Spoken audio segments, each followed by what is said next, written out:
Kemudian 3 orang BIN yang ketangkep, 3 bang, 1 mengaku wartawan, 2 mengaku TNI, dibawa ke mobil. Yang bawa itu adalah para pengawal yang syahid ini. Jadi mereka ingat nih orang-orang ini, oh ini yang nangkep saya. Dibawa saat pakai mobil itu juga, dibawa, kemudian dibawa ke posko. Di posko diinterogasi tuh orang-orang BIN, diambil datanya, disedot, dibawa. Mereka ingat betul, saya dibawa pakai mobil spin, ini orang-orangnya pakai seragam-seragam itu. Dan kemudian beberapa hari kemudian setelah mereka tertangkap, dilepas, kemudian itu ke publish semuanya, kemudian terjadi penguntitan. Mereka menunggu kapan Habib beserta orang di Chevrolet Spin itu. Saya menduga seperti itu. Kenapa Avanza itu tidak dihajar, tidak diberondong, tidak dihabisi di situ? Karena mereka tidak terlibat di situ. Saya menduga mereka dendam melokalisir. Ada Habib, Munarman, dan orang-orang di Chevrolet Spin yang memang membongkar bagaimana. Bayangkan intelijen kalah sama pengawal santri-santri, malunya di mana, kan begitu kan? Saya menduga kuat ini penyebabnya. Makanya mereka mencoba memisahkan tuh Chevrolet sama Avanza itu pas di depan hotel, saya lupa tuh, depan pom bensin Shell kalau nggak salah.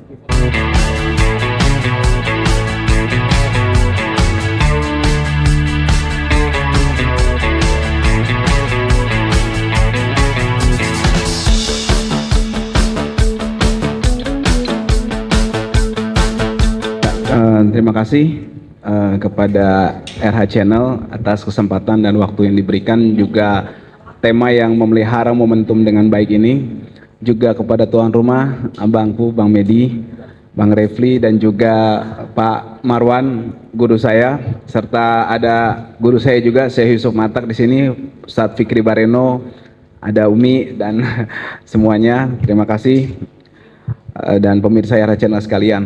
Baik, menjawab pertanyaan tadi, saya sebenarnya mau klarifikasi dulu Bang, boleh ya? Jadi banyak teman-teman nih pada masyarakat, saya berterima kasih, alhamdulillah mereka mempunyai perhatian yang khusus dan baik mengenai KM50 ini, untuk kemudian mengatakan soal novum dan beberapa hal yang memang cukup konstruktif dan juga cukup membawa perspektif yang bagus untuk memelihara momentum KM50 ini, untuk terus kita minta pertanggungjawaban di dunia ini. Kalau di akhirat insya Allah ada kepastian, tapi kalau di dunia ini insya Allah kita butuh ikhtiar maksimal. Jadi gini, saya kurang setuju kalau kita berkutat di novum. Kenapa? Itu berarti kita tidak konsisten dalam hal kita mendinai, kita denial bahwa pengadilan yang sudah terjadi beberapa kali waktu itu, yang akhirnya sampai ada kasasinya, itu sudah kita katakan pengadilan dagelan gitu loh. Sebenarnya gini, saya punya penjelasan sedikit kenapa saya bisa katakan itu pengadilan dagelan. Yang pertama, Anda bayangkan pemirsa sekalian ya, ada barang bukti dalam persidangan, bukan, ada beberapa barang bukti, misalnya ada mobil Avanza 2. Masa itu jaksa di situ tidak menggali lebih jauh gitu loh? Yang sebenarnya anak kuliah semester 1 pun bisa gitu loh menggali, ini ada apa nih? Kan ada kalau di kuliah tuh apa namanya peradilan semu, itu pasti bisa gitu loh. Ini gimana Anda dalam persidangan ada barang bukti 2 mobil, tapi tidak pernah digali itu punya siapa. Dan jangan lupa barang bukti itu setahu saya masih ada di Polda Metro Jaya waktu itu. Jadi barang bukti itu, mobil itu diambil, disita, tapi nggak diketahui itu siapa yang punya. Kan lucu gitu loh. Itu satu. Yang kedua, ada beberapa hal yang nggak masuk akal dalam luka yang dialami oleh para mujahid, para pengawal Habib yang 6 orang itu. Banyak luka-luka yang sangat tidak masuk akal, yang sebenarnya sangat kita ingin gali di persidangan. Saya pengen banget jadi jaksa kemarin itu, tapi alhamdulillah Allah buka melalui pengadilan Habib Bahar. Itu saya punya kesempatan sama tim dengan luar biasa untuk menggali, dan ternyata memang para pengawal itu tidak seperti yang dituduhkan di pengadilan itu. Karena banyak pertanyaan itu ternyata tidak bisa dijawab dengan maksimal oleh dokter-dokter forensik yang mengikuti ritme skenario dari orang-orang jahat yang menskenariokan ini ternyata ada tembak-menembak. Itu yang kedua. Kemudian Yang ketiga adalah bagaimana kita bisa mempercayai persidangan tersebut. Seluruh pihak yang terlibat dalam kejar mengejar itu nggak pernah ada di persidangan. Diperiksa di polisi nggak pernah, diperiksa di Komnas HAM setahu saya juga nggak pernah. Habib Rizik, Habib Hanif, keluarga semua, pengawal-pengawal yang selamat. Bahkan yang dikejar itu kan 2 mobil. Satu mobil itu Avanza, yang satu kan mobil Spin, Chevrolet Spin itu yang jadi korban. Yang jadi Avanza itu tidak pernah dimintakan keterangan. Persidangan polisi kan lucu gitu maksud saya. Ada beberapa mobil yang jadi terlibat di dalam kejar mengejar itu, satu pun tidak pernah ada, hanya pelaku aja. Di mana letak keadilannya? Jadi itu dasar. Jadi kalau kita bilang pengadilan dagelan, bukan saya nggak punya dasar, itu dasar kita gitu kan. Nah, kita konsisten. Kenapa? Kalau kita mengikuti ritmenya, kita bilang ada novum, maka kita akan berkutat di pelaku itu adalah polisi itu. Sedangkan saya meyakini berdasarkan cerita Pak Marwan juga tadi ya, bukan cerita, maksudnya berdasarkan apa yang disampaikan Pak Marwan dan juga berdasarkan kronologi. Jadi gini Bang Refli, kita atas perintah Habib dan juga musyawarah, sesaat setelah Habib masuk penjara, nah itu sebelum Habib masuk penjara maksud saya, itu kita membuat rapat khusus KM50 di mana kita merekonstruksi kejadian KM50 itu. Kita punya dokumentasinya dan kita rekonstruksi benar-benar logis dan juga maksimal. Orang-orang yang selamat semuanya diundang, dikasih keterangan. Kita ikut runtut tuh. Jadi kejadiannya waktu itu jam berapa? Lewat mana aja? Kita telusuri itu. Rekonstruksi beneran nih. Oh, di sini mulai pisah, di sini ada pepet-mepet, di sini ada yang ditondong senapan. Di situ kita bikin juga pakai kamera. Jadi ada keterangan 6 orang yang ada di mobil Avanza itu. Jadi real benar-benar gitu kan. Jadi kita memperkuat lagi apa yang pernah Tempo buat di film itu. Tempo pernah buat film kan soal KM50 dokumenter itu. Nah, kita memperkuat lagi karena kita lebih menggali lebih dalam dan lebih punya waktu jauh dibanding Tempo. Nah, dari situ saya meyakini bahwa dengan segala hormat pelakunya, kalau dibilang mereka bebas yang 2 itu, saya juga yakin kayaknya memang bukan mereka berdua itu. Kenapa saya yakin? Isi persidangan itu, keterangan-keterangan mereka itu tidak menunjukkan bahwa mereka itu mengetahui peristiwa itu. Mereka tidak tahu itu mobil hitam punya siapa. Kan lucu, masa mereka dalam satu operasi ada infiltrasi dari pihak lain, mereka nggak tahu. Kemudian nggak mencoba untuk mencari tahu atau bahkan mengambil tindakan. Ini kan hal yang aneh gitu kan.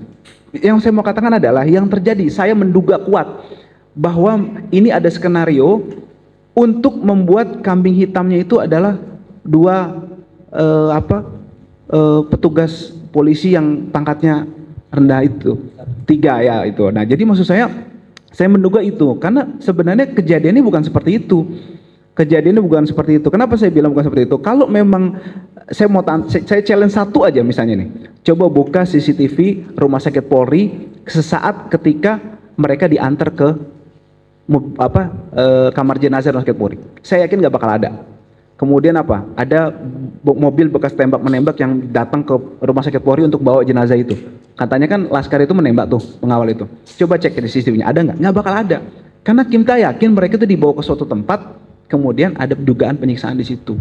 Itu yang saya mau sampaikan. Makanya saya katakan beberapa kali melalui media bahwa kasus KM50 ini adalah kasus gross human violation. Memenuhi 3 unsur dalam pasal 104 ayat 1 Undang-Undang 39 tahun 99. Yang pertama, di sini ada extrajudicial killing. Yang kedua, di sini ada penyiksaan. Penyiksaan itu terbukti di persidangan Habib Bahar.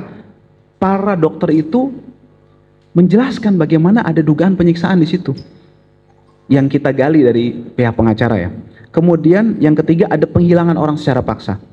Tentu saja dari yang saya sampaikan tadi, penyelesaiannya adalah melalui pengadilan HAM sesuai Undang-Undang 26 2000. Jadi mekanisme pemerintah itu tahu dan paham duduk permasalahannya, kemudian musyawarah dengan orang-orang yang terlibat ini semuanya. Nah, kemudian mengusut melalui instrumen yang dipunyai oleh mereka. Apa itu? Komnas HAM dan Kejaksaan. Kemudian diadakan pengadilan HAM untuk menyeret para penjahat kemanusiaan itu ke pengadilan dunia sebelum diazab di dunia dan di akhirat nantinya. Dimana nanti di akhirat tuh nggak ada tuh pengacara, rekayasa, kemudian ada grand design, ada case building, nggak ada. Semua itu selesai, semua diperlihatkan semua, dan itu tidak ada lagi permintaan maaf gitu. Jadi saya dalam hal ini menyatakan secara pribadi ya, tidak ada urusan sama kasasi, tidak ada urusan sama novum-novum itu, karena di sini kejadiannya itu adalah pelanggaran HAM berat dan harus diselesaikan melalui pengadilan HAM. Oke lah, kalau kita nggak bisa ke sana bagaimana? Tadi kan belum bisa ke sana. Kita minta terbuka aja apa adanya, karena kita meyakini tell the truth gitu loh. Katakan yang sebenarnya, karena yang sebenarnya itu, kejujuran itu tidak akan mungkin bisa dibantah. Kalau mereka nggak jujur, gampang ngebantahnya. Saya cerita soal mobil tadi, gampang itu saya yakin nggak bakal bisa dilawan lah, bantah, karena mereka mengatakan sesuatu yang nggak benar gitu kan. Nah itu yang saya mau sampaikan. Kemudian jangan lupa ini juga ada rangkaian-rangkaian dari penguntitan kepada Habib. Saya meyakini, kenapa? Alhamdulillah Bang, satu mobil Avanza itu Laskar itu selamat. Tapi dari situ saya mengetahui, ada satu momen saya bilang, kan mereka itu dibidik senapan begini, di tol Kerawang. Saya tanya, kira-kira waktu itu kalau Anda diberondong di situ bisa nggak? Bisa Bang. Terus salip-salipan tuh mereka, 3 mobil Avanza dari orang-orang, saya duga orang-orang BIN lah gitu kan. Itu menguntit mereka. Itu kira-kira kalau Anda dipepet, dipalang begitu bisa nggak? Bisa Bang. Karena waktu itu jalan kosong. Dan waktu keluar Kerawang itu ada sekitar 5 atau 6 kilometer. Jalanan itu nggak ada pembatasnya Bang. Kan ada 1 jalur, 2 jalur nih, 1 jalur di sini, yang 1 jalur di sana kan. Nah ada sekitar 5 atau 6 kilometer saya perhatikan di jalan itu nggak ada pembatasnya. Jadi mereka bisa tuh pepet, dibentikan, ditembakin semua bisa. Pertanyaan saya, kenapa nggak dilakuin itu ya? Kenapa harus Chevrolet Spin itu yang diincar? Nah, kemudian saya bertanya, peristiwa sebelum ini coba cerita waktu penguntitan. Ada cerita.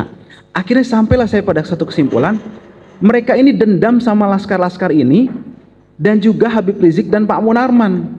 Kenapa saya katakan demikian? Karena mereka nguntit ketika di Megamendung, itu ketahuan waktu ada para tokoh pertemuan di Habib Rizik. Ketahuan, dikejar sama laskar-laskar itu, sama pengawal-pengawal Habib ini, sampai kemudian ditangkap. Ditangkap, dibuka, datanya itu kemudian diambil. Yang ada di buku putih itu, semua datanya. Bagaimana soal mau kriminalisasi Anies, HRS, Operasi D5, ada semua. Dan kemudian itu dipublish.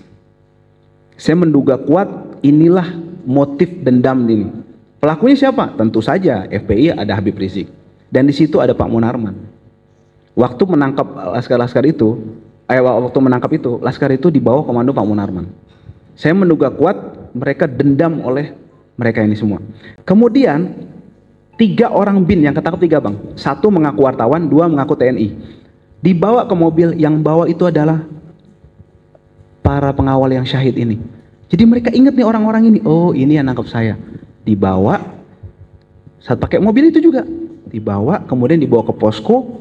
Di posko diinterogasi tuh orang-orang BIN, diambil datanya, disedot, dibawa. Mereka ingat betul, saya dibawa pakai mobil Spin, ini orang-orangnya pakai seragam-seragam itu.